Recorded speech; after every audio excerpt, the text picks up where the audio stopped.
Keakraban antara Presiden Jokowi, Prabowo, dan Presiden ke-6 sekaligus Ketua Majelis Tinggi Partai Demokrat, Susilo Bambang Yudhoyono, terlihat dalam acara Parade Senja TNI di awal pekan ini. Dalam momen tersebut, terlihat Jokowi berbincang hangat dengan keduanya. Tak hanya itu, Jokowi bahkan duduk di antara Menteri Pertahanan Prabowo Subianto dan SBY. Keakraban yang ditunjukkan tentunya mengundang perhatian.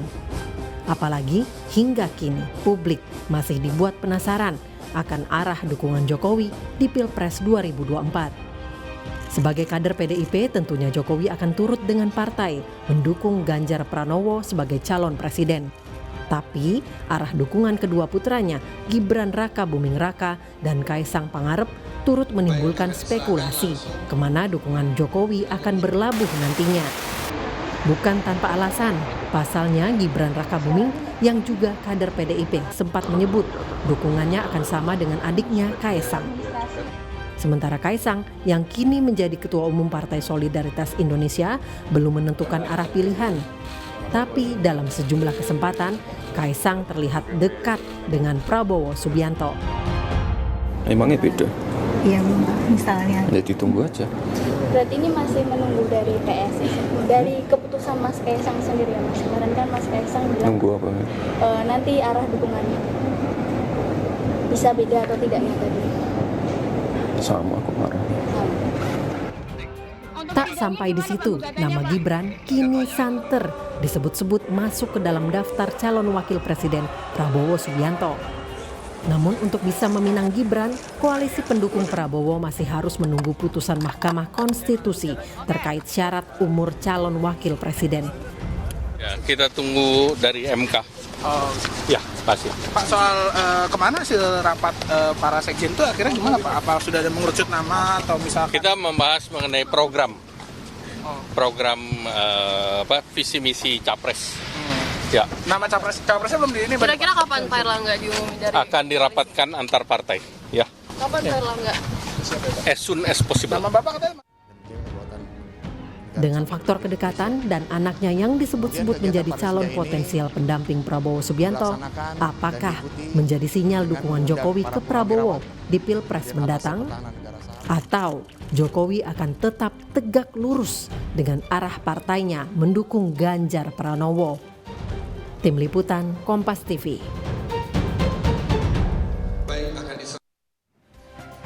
Saudara, keakraban antara Presiden Joko Widodo lalu juga Menteri Pertahanan Prabowo Subianto yang juga Ketua Umum Partai Gerindra yang juga bakal capres dan Presiden ke-6 sekaligus Ketua Majelis Tinggi Partai Demokrat Susilo Bambang Yudhoyono tampak dalam acara Parade Senja TNI di awal pekan ini. Nah, keakraban ini mengundang perhatian dan kembali menimbulkan spekulasi soal arah dukungan Jokowi di Pilpres 2024.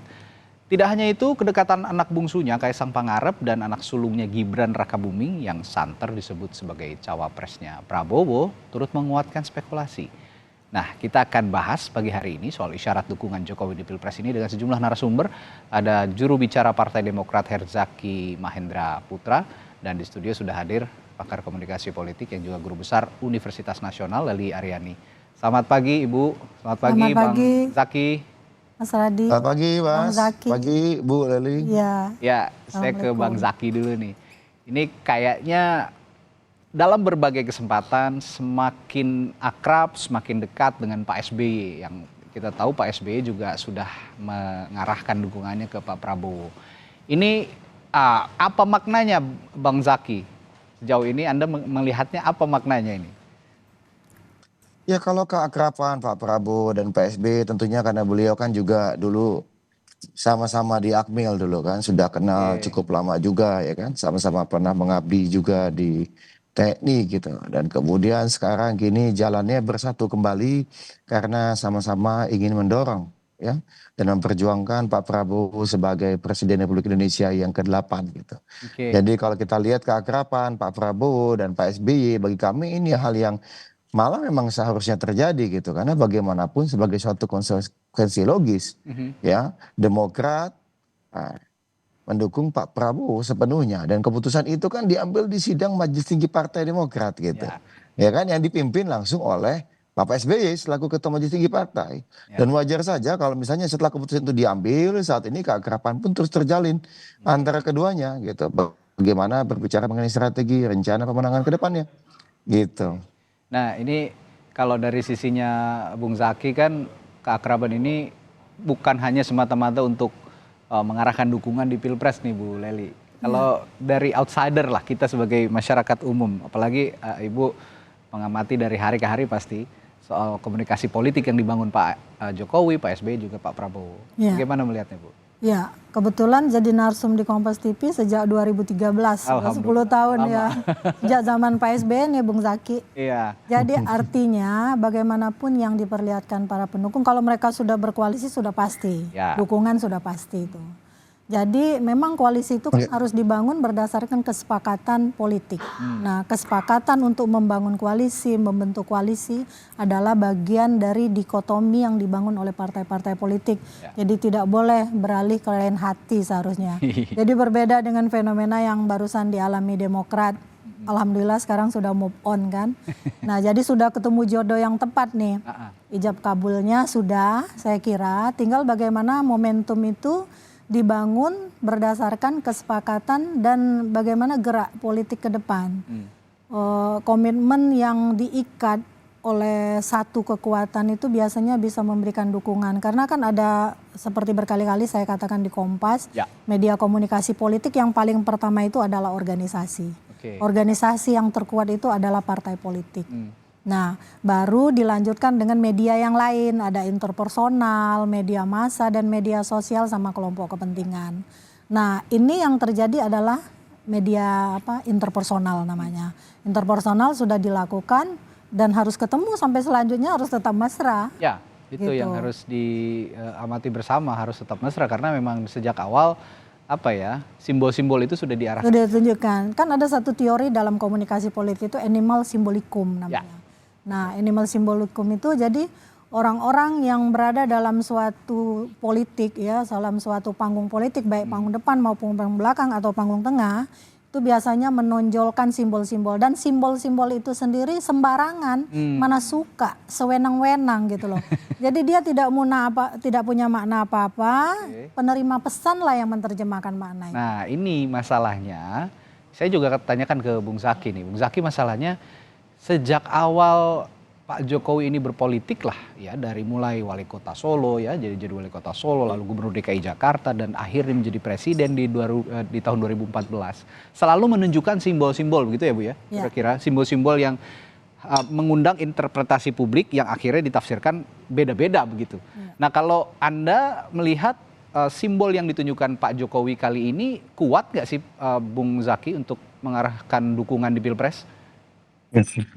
Ya, kalau bicara mengenai sikap politiknya Bapak Presiden, tentunya Bapak Presiden lah yang lebih tepat untuk menjawabnya gitu. Apalagi, tapi kalau kami berbicara mengenai bagaimana keakraban, misalnya saat ini beberapa kali pertemuan, ada Pak Joko Widodo misalnya kemarin bersama dengan Pak Prabowo dan Pak SBY, menurut kami itu hal yang sangat positif. Dan sewajarnya saja, karena bagaimanapun beliau kan presiden. Ya, kemudian ada acara Menhan, ya, ada acara Kemhan yang mengundang para petinggi. Lalu kita tahu bahwa saat ini ya Pak SBY juga adalah presiden, ikut diundang hadir. Karena beliau kan juga militer dulunya, mantan jenderal juga gitu. Jadi menurut kami keakraban bertiganya dengan duduk bersebelahan di acara parade senjata tadi bisa kami lihat sebagai satu hal yang sangat positif. Jadi publik akan melihat apa yang menjadi mimpi Pak SBY, yaitu kebersamaan antara para presiden, Pak SBY, Pak Jokowi, ya. Kan tinggal dilengkapi nanti dengan Bu Mega, dan mungkin nanti bisa jadi yang dimaksud yang ke-8 itu mungkin Pak Prabowo kan, berarti kan tinggal missing piece-nya adalah duduk bersama dengan Ibu Mega saja. Itu nantinya, pertanyaan saya berikutnya Bung Zaki. Kalau nah, memang positif, Anda mengatakan positif, bagaimana dengan Ibu Mega? Saat ini yang publik harapkan Pak SBY juga ikut dong sama-sama akrab dengan Bu Mega gitu loh. Ya tentu itu kita ingin sekali tentunya. Pak SBY juga sangat terbuka jika misalnya diperlukan ya. Jika memang nanti akan terwujud adanya pertemuan Pak SBY dan Bu Mega, ya kami sangat terbuka gitu. Hanya saja maksud kami tidak perlu juga kita mendorong atau misalnya bagaimanapun beliau berdua ini kan punya kesibukan, punya tugas tanggung jawab masing-masing gitu. Kita tunggu dan kita biarkan saja bagaimana proses ini berlangsung. Karena bagaimanapun kami misalnya, saya ini kan sedang di Pontianak. Saya kemarin misalnya dari Sambas, dari Jawa.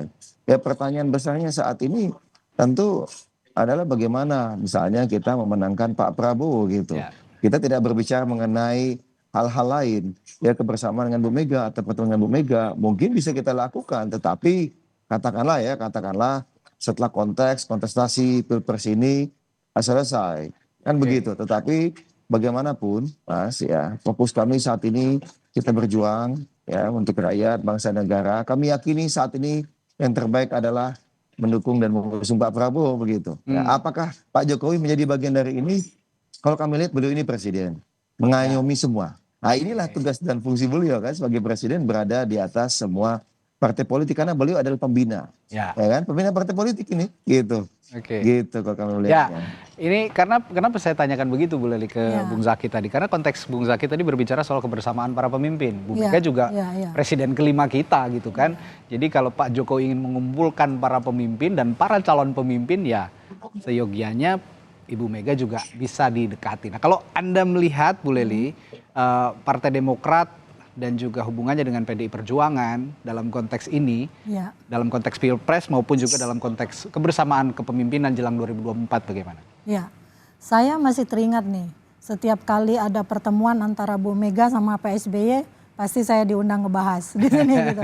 Terakhir itu soal mimpi Pak SBY di sini juga kan kita bahas. Jadi mimpi itu mimpi yang indah. Saya kira mimpi Pak SBY itu adalah mimpi semua tokoh pemimpin. Bahkan saya pernah bermimpi, orang pernah merasa kehilangan dengan Pak Taufik Kemas, figur Pak Taufik Kemas yang dianggap bisa menjadi mediator bagi semua kelompok kepentingan politik gitu kan. Nah realitasnya kita berharap para pemimpin bangsa, terutama para presiden yang pernah memimpin di Indonesia, suatu saat itu bisa reunian gitu kan, berkumpul, bertemukan tempat bertanya semua anak bangsa dari berbagai komponen, dari berbagai latar belakang partai politik. Dan jangan lupa Mas Reddy, Pak SBY itu pernah menjadi menterinya Bu Mega dan menteri kesayangan loh. Waktu itu Bu Mega itu nggak pergi kalau Pak SBY nggak pergi. Nah artinya hanya kemudian memang garis politik yang memisahkan mereka karena harus bertarung menjadi pesaing waktu itu, menjadi lawan tanding kan. Orang menyamakan seperti ada dendam politik, saya nggak pernah melihat itu di antara keduanya karena kebetulan Pak SBY dan Bu Mega ketemu beberapa kali, terakhir juga itu ketika Bu Ani meninggal, Bu Mega juga bersalaman dengan Pak SBY dan hadir gitu. Dan ingat juga bahwa pertemuan antara AHY sama Mbak Puan pasti di atas pengetahuan keduanya. Pasti atas restu Bu Mega dan restu Pak SBY. Jadi kalau orang berusaha memprovokator misalnya dengan narasi-narasi yang menyakitkan menurut saya. Kadang-kadang teman-teman media bilang tugas Bu Lely itu mendinginkan gitu kan. Jadi provokatornya media gitu. Media juga kadang-kadang. Karena saya tidak punya kepentingan politik apapun, saya juga berdiri sebagai akademisi jadi tidak punya lembaga survei dan seterusnya gitu loh. Saya juga melihat tidak ada alergi politik khusus gitu ya. Antara keduanya antara Pak SBY dengan Bu Mega. Nah, tinggal memilih waktu, mereka pasti akan ketemu. Gitu. Nah, balik lagi ke dalam konteks dukungannya Pak Jokowi di Pilpres 2024. Saya berandai-andai, saya membayangkan ke depan. Ya, betul. Kalau misalnya nanti hingga Pilpres 2024 berlangsung bahkan pada saat pencoblosan begitu ya. Pak Jokowi sampai detik itu tidak secara lisan ataupun tulisan menyatakan dukungan atau secara absolut saya dukung si A dan saya dukung si B. Sebenarnya apa impactnya untuk bakal calon atau ke calon presiden maupun juga ke politik secara umum di Indonesia? Saya akan tanyakan ke Bu Lely nanti dan juga ke Bung Zaki, tapi kita jeda dulu. Setelah jeda Bu Lely kita akan bahas lagi, tetaplah bersama kami di Sapa Indonesia Pagi. Ya, sebelum jeda tadi saya tanyakan ke dua narasumber saya pagi hari ini, ada Bu Lely Aryani dari Universitas Nasional, soal bagaimana jika Pak Jokowi sampai detik pemilihan presiden berlangsung itu secara lisan maupun detik tulisan. Pendaftaran maksudnya? Pendaftaran maupun nanti setelah pendaftaran begitu, saat masa kampanye itu tidak menyatakan dukungan secara absolut begitu kepada calon presiden baik Pak Ganjar Pranowo maupun ke Pak Prabowo. Dampaknya bagi masing-masing bakal capres atau mungkin di depan nanti sudah jadi capres begitu dan juga kepada publik dan juga kepada politik di Indonesia apa Bu? Ya, tiap momen politik itu pasti punya dampak. Karena itulah makanya politik itu dikatakan tentang influence dan influencer. Jadi dia akan mempengaruhi variabel-variabel lainnya yang berkelindang dalam lingkaran politik. Jadi politik itu adalah influence dan influencer, ya. Nah, karena dinamika yang sama, seandainya itu tidak ditunjukkan, saya ingin nyorotin pertama kali gini. Kalau kita melihat dari etika politik dan etika komunikasi politik, Pak Jokowi yang notabene dibesarkan oleh PDIP mulai dari wali kota, gubernur, lalu kemudian presiden 2014 dengan hanya minim dukungan partai waktu itu. Saya masih ingat banget, kita bahas di sini juga, itu PDIP waktu itu, PKB, kemudian Nasdem. Ada PKPI, itu lagi apa itu? Nah, itu PKPI kan bahkan non parlemen waktu itu. Non parlemen, betul. Melawan partai yang begitu banyak, yang besar, ada PKS, PAN, Gerindra, Golkar dan seterusnya. Itu yang bergerak mati-matian adalah mesin partai. Kalau tanpa gerakan mesin partai belum tentu Pak Jokowi kepilih. Artinya betapa besar jasa partai itu, dan kalau orang bilang Pak Jokowi kan dipilih rakyat, benar dipilih rakyat, tapi tanpa dicalonkan oleh partai nggak mungkin dia bisa dipilih kan gitu. Nah, kalau kita lihat dari etika yang sana, saya akan memastikan Pak Jokowi pasti akan mendukung orang yang diusung oleh partainya sebagai rasa ucapan terima kasih. Tapi posisi saat ini Pak Jokowi itu kan adalah pembina politik dalam negeri ini. Dia yang harus membuat semua suasana politik itu menjadi adem. Dan kebetulan Pak Prabowo juga maju, dan itu dalam siklus yang ada dalam lingkaran Pak Jokowi. Apalagi kemudian ada isu, dan kalau ini terjadi bisa juga terjadi karena tidak ada yang tidak mungkin dalam politik. Gibran juga akan menjadi pendampingnya Pak Prabowo kalau MK menyetujui. Sepertinya asumsi orang udah mikir-mikir nih, ketua MK siapa, udah berkelindang kemana-mana. Relasi patron klien udah mulai dibangun. Bahkan ada juga ini asumsi ini yang minta sebenarnya Pak Jokowi misalnya kan. Tapi ada juga Pak Prabowo yang ngebet banget karena pingin menang. Karena esensinya tiap yang maju bertarung itu kan pasti menang. Pak Jokowi mau tidak mau, suka atau tidak suka, akhirnya akan main terus dua kaki kalau begitu. Kalau karena posisinya sebagai pembina politik negara itu tadi. Iya, itu satu. Yang kedua ada anaknya yang kemudian maju juga, sementara ada orang partainya yang juga maju.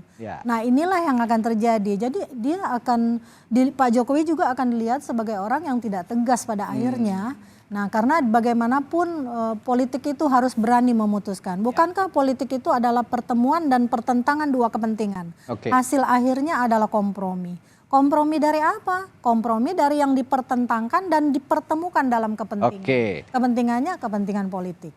Gitu. Saya tangkap pernyataan Bu Lely ini berarti ke depannya mau tidak mau Pak Jokowi akan memutuskan, ya. Harus memutuskan dan akan kalau dia ingin punya legacy terhadap kepemimpinannya yang selama 10 tahun. Dia pengen punya nama seperti Pak Bu Mega punya nama, Pak SBY punya nama, Pak Jokowi juga punya nama. Menarik. Bung Zaki, pertanyaan yang sama. Kalau Bu Lely tadi melihat Pak Jokowi ke depannya pasti akan memutuskan dukungan di Pilpres, Bung Zaki melihatnya akan memutuskan atau akan dibiarkan seperti saat ini aja begitu?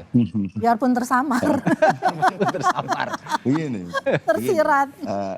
Kalau kita bicara mengenai dalam konteks beliau kepala negara dan kepala pemerintahan, tentunya harapan kita rakyat Indonesia semua beliau bisa menjadi pembina dari semua. Kan begitu? Ya kan? Ya, karena bagaimanapun kan beliau harus di atas semuanya. Tetapi kita tidak bisa memungkiri bahwa sebagai pribadi beliau adalah kader salah satu partai. Ya, mungkin beliau bisa mencontoh apa yang Pak SBY lakukan di 2014, bagaimana meskipun Pak SBY juga ketua umum partai. Tetapi beliau benar-benar tidak menunjukkan keberpihakannya kepada salah satu calon. Karena bagaimanapun itu akan katakanlah bisa merusak ketatanan kenegaraan ini. Mohon maaf ini Ibu ya, Bas ya. Bagaimanapun kita ini negara presidensial, sistemnya presidensial. Bagaimana presiden ini memiliki power yang sangat-sangat kuat gitu.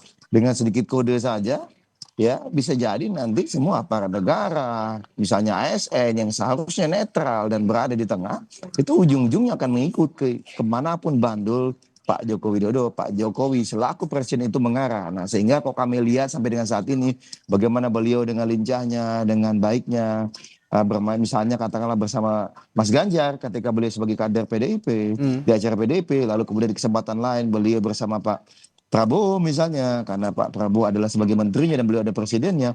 Menurut kami ini justru suatu hal yang sangat positif. Bagaimana beliau bisa memposisikan diri sebagai negarawan, sebagai tokoh bangsa. Ya katakanlah kalau di rapat-rapat PDIP ya, rapat-rapat partainya di belakang. Beliau Pasti, berdiskusi pasti. mengenai strategi pemenangan Mas Ganjar atau sejenisnya. Itu Ya. silakan saja, sah-sah saja karena itu adalah hak beliau sebagai pribadi. Tetapi ketika dalam konteks acara partai. Kan begitu. Oke. Tetapi ketika beliau sebagai presiden ya beliau kepala negara, kepala pemerintahan mengayomi semua. Nah kalau bicara mengenai cawapres ya. Kalau dari kami begini Mas, kalau bicara cawapresnya Pak Prabowo ini setahu kami sudah menguat pada 4 nama gitu. Oke. Siapa aja tuh Bung Zaki? Ya, satu adalah Pak Erlangga Hartarto yang Oke. diusung oleh Partai Partai Golkar. Golkar. Erik, Yang Pan. kedua adalah Pak Erick Thohir yang diusung Oke. oleh Partai Amanat Nasional. Nah, yang ketiga ini kan ada Mas Gibran, Raka Buming Wali Kota Solo. Dari Nah, Gerindra. yang keempat ada Bu Hovifah Hovifa. Dinda Parawansa selaku Gubernur Jawa Timur. Nah, kami juga mendengar ini yang kedua bahwa Pak Prabowo ini akan meminta sekaligus mendengarkan masukan, pandangan dari pimpinan tiap-tiap parpol anggota koalisi Indonesia Maju. Nah, sebelum beliau memutuskan siapa cawapres yang akan dipilih, tentu saja kami Partai Demokrat juga akan ikut memberikan pertimbangan ini dan masukan mengenai hal tersebut ketika diminta. Tapi tentu saja bagi kami Partai Demokrat, Bapak Prabowo lah yang akan memutuskan siapa Oke. cawapresnya nanti. Nah, tentu terakhir harapan kami terkait dengan cawapres ya, yang dipilih oleh Bapak Prabowo Subianto adalah orang yang tepat dan bisa Oke. membawa kemenangan bagi koalisi Indonesia Maju sehingga niat kami untuk memperjuangkan aspirasi harapan rakyat bangsa dan negara ini ke arah yang lebih baik bisa tersalurkan. Nah, kan begitu. Oke.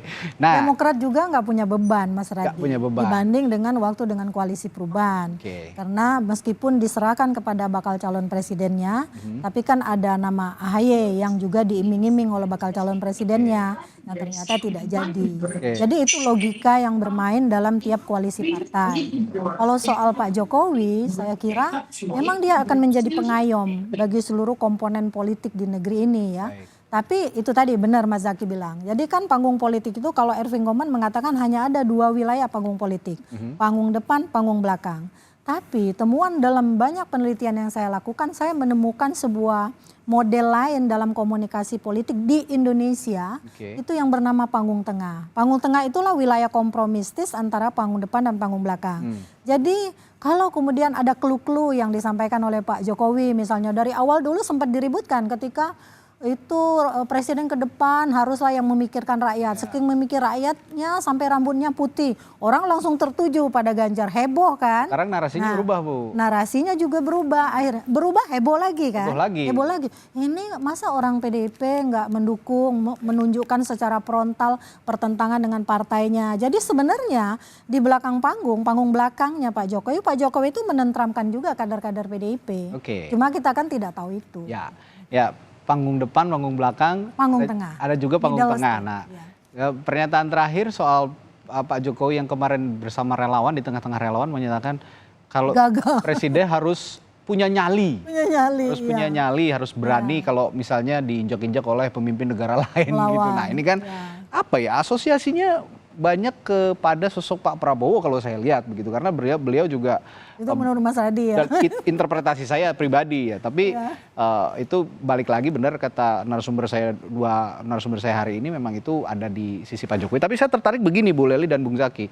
Tadi Bung Zaki mengatakan 4 bakal calon wakil presidennya Pak Jokowi ini, Pak Prabowo ini ada Pak Erik, Pak Erlangga, lalu Gibran, satu lagi Hovifah. Bu Hovifah. Tapi dari 4 ini saya melihat ada 2 yang paling potensial. Iya. Pak Erick Thohir dan juga Gibran. Kenapa saya bilang paling potensial? Karena Pak Erlangga marah ntar.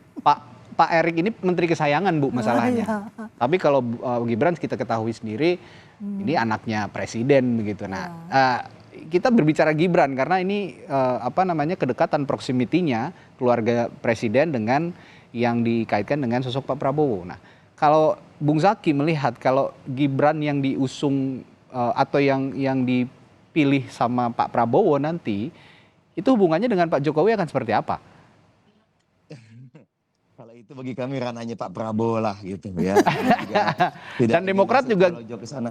posisi Demokrat bagaimana jika nanti Ya, Kak, kalau Gibran kami yang kan dipilih? jelas, yang kami Harusnya dengar Gerindra Pak Prabowo tadi. kan meminta masukan, Oke. ya kan. Nah, yang kedua kami juga sudah sampaikan bahwa bagi Partai Demokrat, Bapak Prabowo lah yang akan memutuskan siapa cawapresnya nanti. Bagi kami siapapun cawapresnya kami akan full force ya. Oke. Fokus bagaimana bisa memenangkan Pak Prabowo karena kami ingin menang di Pilpres, kami ingin menang di Pileg. Itulah yang menjadi fokus kami.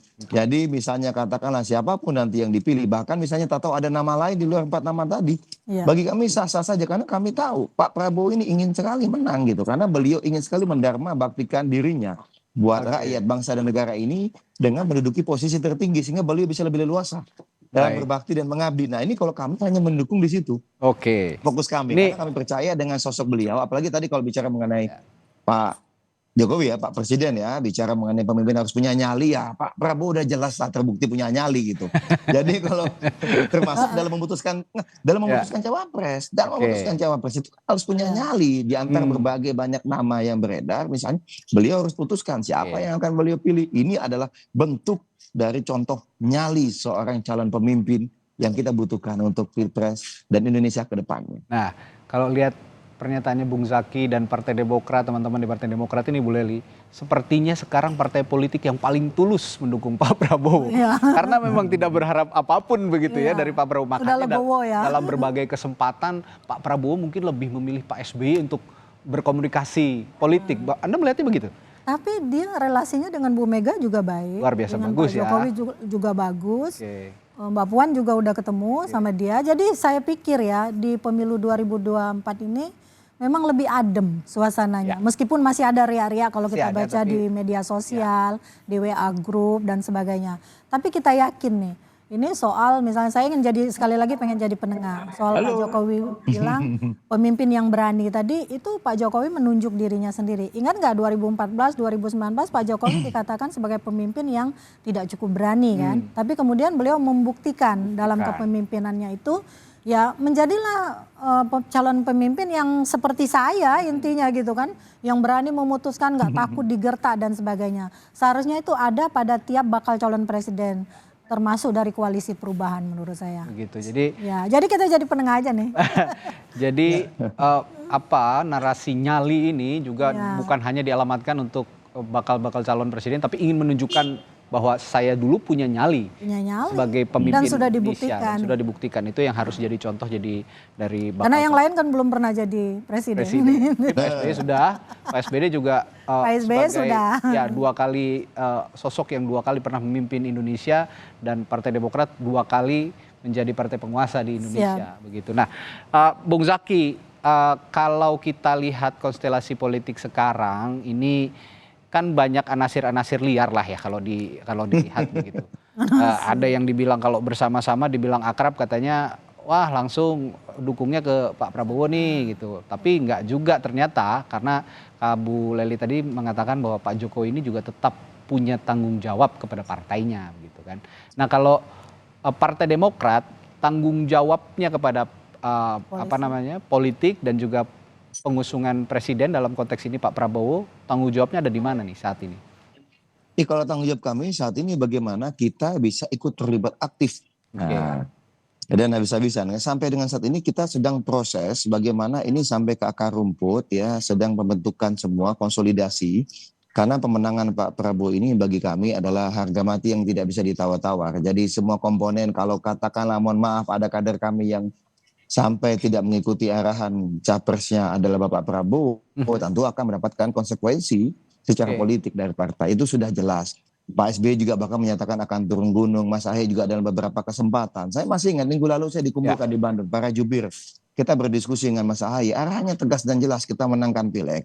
Ya sesuai dengan target kami 3 besar dan 15%. Nah yang kedua adalah kita harus menangkan Pak Prabowo Subianto. Lakukan semua yang kita mampu, tunjukkan kalau kita adalah sahabat yang setia dan juga militan. Nah ini yang kita ingin sampaikan juga kepada publik. Makanya Pak Prabowo kok kemudian tampak nyaman sama kami, sering mengundang Pak SBY atau mengundang Mas Ahy, ya karena beliau sudah melihat dan merasakan betul gitu bahwa wah ini keseriusan yang luar biasa. Belum sampai 1 bulan ini, belum sampai 1 bulan, tapi berbagai survei menyampaikan pemilih kami, pendukung kami itu sudah lebih dari 50% yang sekarang mengarahkan pilihannya kepada Pak Prabowo Subianto. Nah ini kan menunjukkan bagaimana optimalnya mesin partai kami bekerja sampai ke bawah ya ke akar rumput memastikan bahwa kita pilih Pak Prabowo. Pendukung Demokrat, dukung Pak Prabowo. Pendukung Pak Prabowo, ya bisa pilih Demokrat juga lah gitu. Ya. Ngomong-ngomong soal akar rumput, Bung Zaki, Bu Leli, yang satu hal yang juga menarik adalah peran relawan.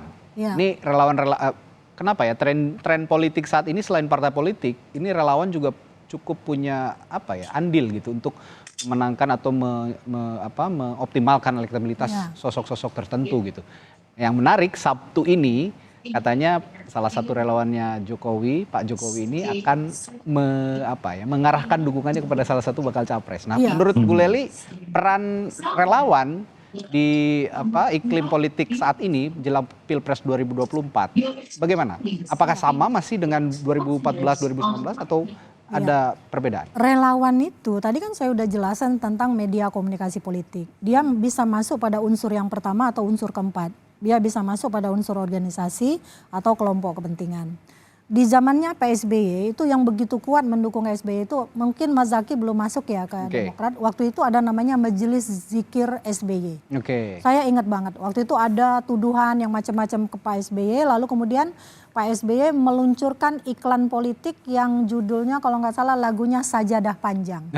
Itu saya komentar sampai hampir di semua media tiap hari waktu itu. Nah intinya bagaimana relawan itu ada itu bukan sekarang-sekarang saja, bahkan di negeri-negeri manapun relawan itu ikut memain peran, termasuk jurnalis. Jurnalis peliput siaran politik itu adalah salah satu juga komunikator politik.